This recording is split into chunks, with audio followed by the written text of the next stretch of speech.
The world feels normal today. The oceans still move. The wind still travels across the water. But it wasn't always this way. Once, on the edges of the North Atlantic, something stood upright on black volcanic rock. It breathed cold air. It watched the horizon. It waited. Now, it doesn't. This is the story of the Great Auk, an animal that survived ice ages, that outlived predators and frozen oceans, but did not survive humanity. And by the time we noticed the silence, it was already permanent. Stay with me, because this extinction was not an accident. Long before engines crossed oceans, before nets dragged the seafloor, before bullets echoed across islands, the North Atlantic belonged to life. Cold currents collided. Nutrients rose from the deep. Fish swarmed in numbers we can barely imagine today. And above those waters, on cliffs battered by storms, stood a bird that should not have existed. Flightless, heavy-bodied, awkward on land, and yet, perfect. The Great Auk did not soar like an eagle. It did not sing like a songbird. It did not migrate across continents. Instead, it mastered something else. Survival. For hundreds of thousands of years, the Great Auk endured a planet in chaos. Ice sheets advanced and retreated. Sea levels rose and fell. Entire ecosystems vanished. The Great Auk remained. It stood through the last ice age, when much of the northern hemisphere was locked beneath miles of ice. It adapted when coastlines shifted. It adapted when prey moved. It adapted when storms grew stronger. What it never adapted to was humans who did not fear extinction. Because unlike the predators it knew, humans did not hunt to balance nature. They hunted to erase. And the Great Auk had no language for what was coming. The Great Auk, scientifically named Pinguinus impennis, was a bird, but not the kind people expect. It did not fly. It did not perch in trees. It did not flee when danger approached. Instead, it stood tall, nearly 3 feet high, with a posture that reminded later humans of penguins. In fact, its scientific name would later inspire the name penguin itself. Yet the Great Auk was not a penguin. It lived in the North Atlantic, thousands of miles from the southern hemisphere.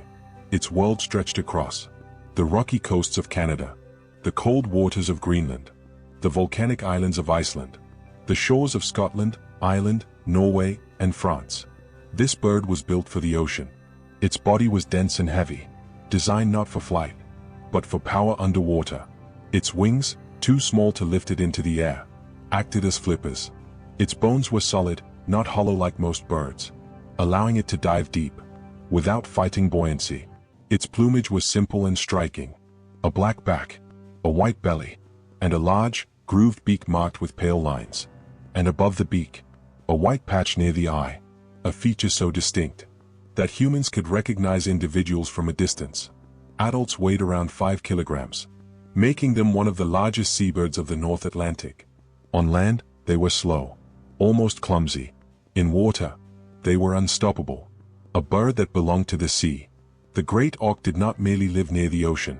It belonged to it. Its life unfolded almost entirely at sea, except for one critical moment each year: breeding.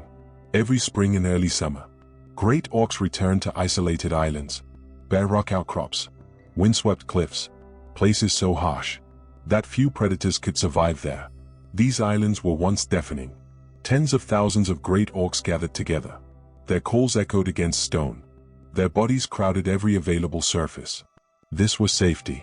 No trees to hide predators. No soil for burrowing mammals. Only rock, wind, and the open sea. For thousands of years, this strategy worked. Until humans learned how to reach those islands. First human encounters. Long before modern science described the Great Auk in 1758, people already knew it well. Indigenous communities along North Atlantic coasts hunted the bird sustainably. They took what they needed. They respected breeding seasons. They understood limits. The Great Auk was food, oil, feathers, but not extermination. That balance shattered when European expansion reached the North Atlantic. Sailors, fishermen, whalers, men who viewed nature not as a partner, but as an infinite resource. To them, the Great Auk was not rare. It was abundant. And abundance creates arrogance. The fatal misunderstanding. The Great Auk made one mistake. A mistake evolution never prepared it for. It trusted the land. Unlike birds that explode into the air when threatened, the Great Auk stood its ground. It had no reason not to. For millennia, nothing on those islands hunted adult Great Auks in large numbers. When humans arrived, the birds did not flee. They watched. That hesitation, that single moment of curiosity, was all it took. Sailors could walk among them, club them, grab them by the neck. Some accounts describe men herding Great Auks, like livestock, straight into boats. No chase, no resistance, just silence and death. To understand why the Great Auk vanished so quickly, you must understand how it lived. Because everything about its behavior, everything that once made it successful, worked against it. In the age of humans, a social life built on trust, the Great Auk was highly social. It lived, traveled, and bred in groups. This was not weakness. It was survival. In the open ocean, groups meant protection. While diving, individuals could watch for predators. While resting, they could rely on numbers. On land, colonies reduced risk. Predators rarely attacked thousands at once. The Great Auk evolved in a world where danger was visible, slow, and predictable. Humans were none of those things. Masters of the cold ocean. In the water, the Great Auk transformed. Clumsiness disappeared. It became sleek, efficient, fast. Using its wings like flippers, it flew underwater, reaching impressive depths. To pursue prey, its diet consisted mainly of fish, herring, capelin, sandlots, fish that moved in massive schools. This abundance shaped the bird's biology. It did not need speed on land. It did not need flight. It needed power. And it had it. Some scientists believe the Great Auk was among the most efficient diving birds to ever exist in the North Atlantic. Intelligence without fear. The Great Auk was not stupid. It recognized individuals. It remembered breeding sites. It navigated vast ocean distances. But intelligence evolved for survival within a specific threat system. The bird understood sharks. It understood orcas. It understood the sky and the sea. It did not understand guns, or clubs, or humans who killed for feathers alone. When sailors approached, Great Auks often stood upright, watching. That behavior would later be described as tameness. In reality, it was evolutionary innocence, the seed of disaster. By the time humans began arriving in large numbers, the Great Auk population was still enormous. Millions once lived across the North Atlantic, which created a deadly illusion that extinction was impossible. No laws were passed, no protections enforced. Even as numbers declined, people believed there would always be more. But the Great Auk did not breed fast. It did not reproduce often. And once the decline began, it accelerated. Because social species collapse. Not gradually, but suddenly. And the Great Auk was standing at the edge of that collapse. But let me ask you something. If you had lived in that time, knowing what we know now, would you have tried to save them? Or would you have looked away like everyone else did?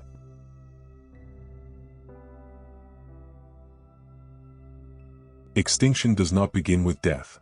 It begins with birth. Or more accurately, with the lack of it. For the Great Auk, reproduction was not designed for speed. It was designed for certainty. And in a world suddenly flooded with humans, certainty became fragility. One egg, one chance. Each year, female Great Auks laid a single egg. Not two, not three. One. The egg was large, nearly 4 times the size of a chicken egg. Pear-shaped, thick-shelled, and patterned with unique markings. These markings allowed parents to recognize their own egg among thousands. This was not coincidence. In colonies where tens of thousands bred together, identity mattered. That single egg represented an entire year's investment. Energy, time, survival. If it failed, there was no replacement. Shared parenthood.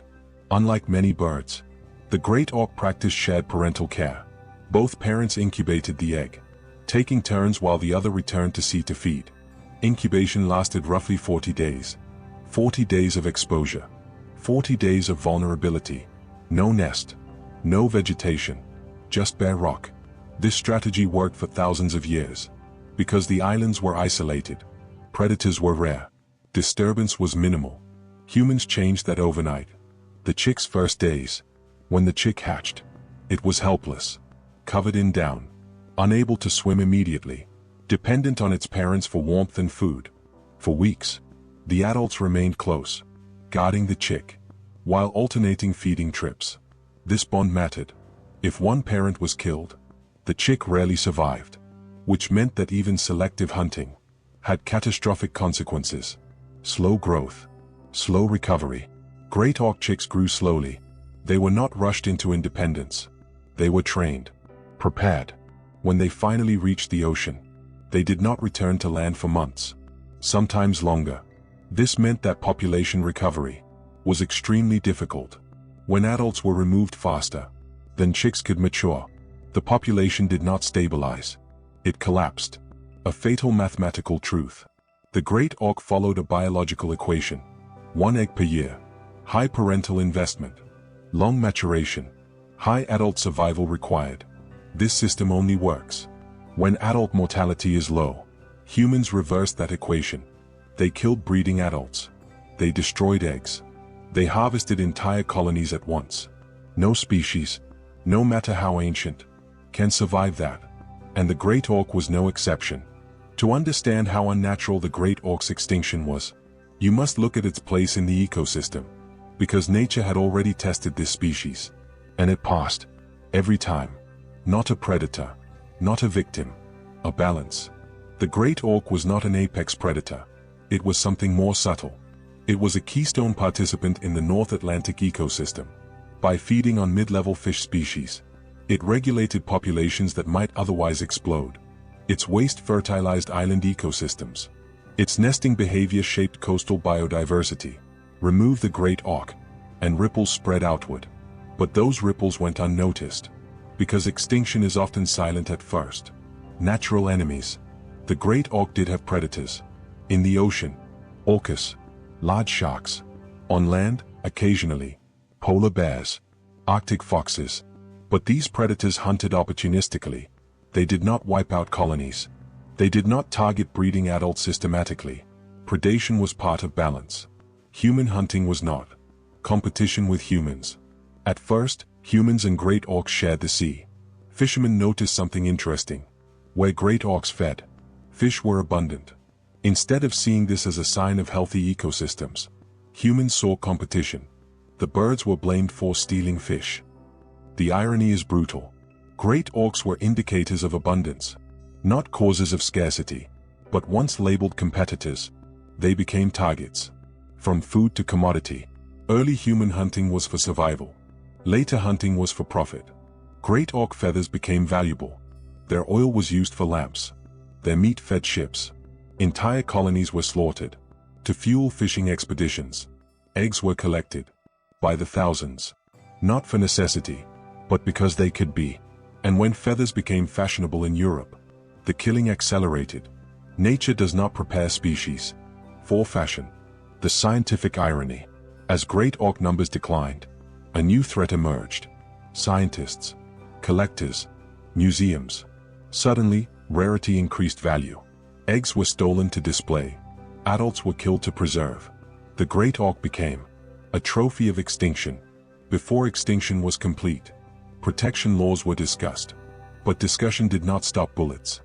The great auk did not disappear overnight. It struggled. It adapted. It retreated. But every path forward was blocked by humans. The slaughter begins. By the 16th century, human exploitation intensified dramatically. European fishing fleets expanded. Colonial trade routes grew. Great auk colonies were raided systematically. Men would land on islands during breeding season. They didn't need weapons. The birds could not escape. They were herded, beaten, killed, sometimes burned alive. For oil. Accounts describe piles of carcasses, left rotting, once feathers were removed.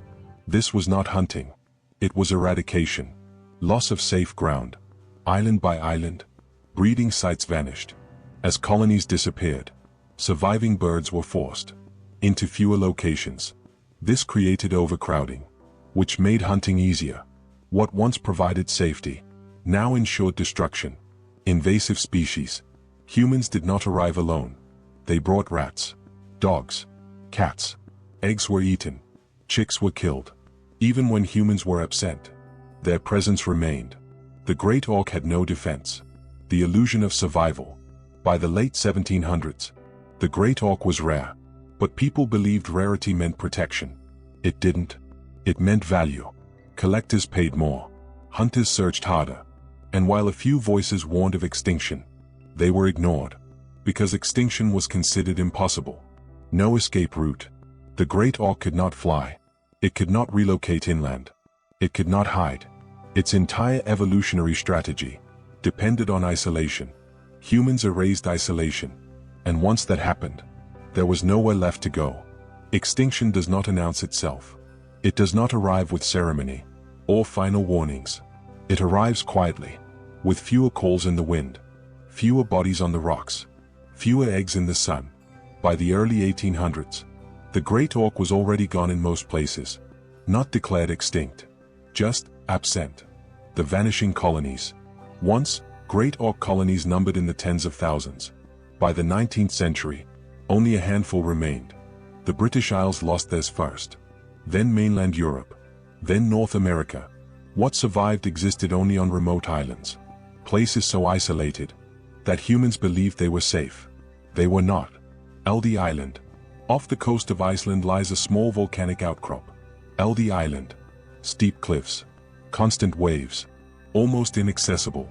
For years, this rock became the final refuge of the Great Auk. A few pairs remained. Scientists knew. Collectors knew. And that knowledge sealed their fate. The price of rarity. By the 1830s, Great Auk specimens were worth a fortune. Museums competed. Private collectors paid rewards. Not for protection. For possession. Laws existed in theory.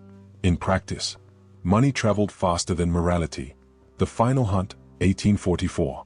In June 1844, 3 men landed on Elde Island. They were not explorers. They were not scientists. They were hunters. They found 2 adult Great Auks. And a single egg. The birds did not flee. They could not. One was strangled. The other was killed moments later. The egg, accidentally crushed. With that act, an entire species ended. No ceremony. No record at the time. Just silence. Aftermath. When news reached Europe, regret followed. Searches were organized. Rewards offered. But extinction does not reverse. In 1844, the Great Auk was gone. Forever. Everything was possible. Protection laws could have worked. Captive breeding was possible. Habitat preservation was achievable. All of this existed before the final pair was killed. But none of it happened in time. The real failure. The Great Auk did not go extinct because humans lacked knowledge. It went extinct because humans delayed action. Because warning signs were ignored. Because profit outweighed preservation. A mirror for today. Every modern extinction follows the same pattern. Abundance. Exploitation. Decline. Denial. Regret. The Great Auk was not the first. It will not be the last. Unless something changes. Everything was possible. Protection laws could have worked. Captive breeding was possible. Habitat preservation was achievable. All of this existed before the final pair was killed. But none of it happened in time. The real failure. The Great Auk did not go extinct because humans lacked knowledge. It went extinct because humans delayed action. Because warning signs were ignored. Because profit outweighed preservation. A mirror for today. Every modern extinction follows the same pattern. Abundance. Exploitation. Decline. Denial. Regret. The Great Auk was not the first. It will not be the last. Unless something changes. One last question. If the Great Auk were still alive today, what would the world look like differently?